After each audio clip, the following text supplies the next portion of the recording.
The key entity for managing the PPP privatisation programme is the National Centre for Privatisation. So you know a bit about this. What is it? Where is it? Why is it? So the NCP, National Centre for Privatisation, currently under the Ministry of Economy and Planning.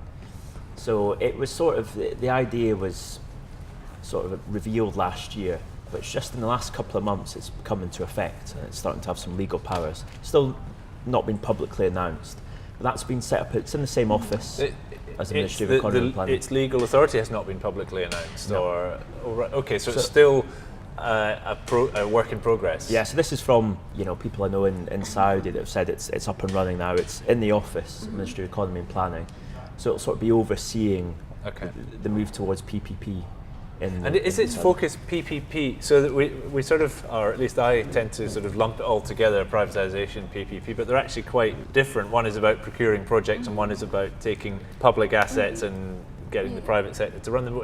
Does it do both, or is it just PPP? Sure, so the phrase now, it was PPP a few years ago, it's PSP now, which is private sector participation. Okay. So that sort of encompasses everything from privatisation of service utilities, companies or operations and things like that, and also public-private partnerships, which is a model for procuring projects. And so this entity, this is about identifying national projects to be privatised or to get the private sector participation in, parcelling them up in a contract form, and then taking it to the market and finding a private sector partner. That's the job of this new entity.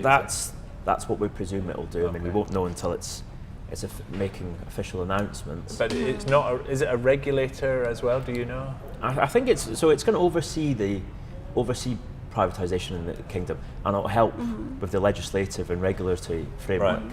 So we're hearing that Saudi is going to introduce a PPP law or legislation regulation by the end of this year.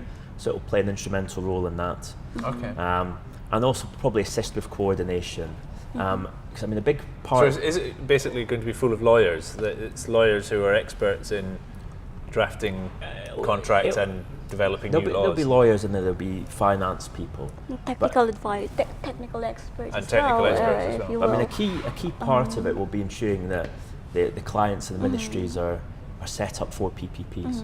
So you need to have as well as regulations and legislation, you need to have institutions that are capable of introducing PPPs. So in terms of that, that's ensuring that the client, the ministries have enough capacity in terms of staff and expertise. But also it's a change in the mindset. I mean, a lot of these ministries in Saudi have been running the sector, such as power and water, government controlled for years, and now they're moving towards getting the private sector in, so they need to ensure that everybody's on board.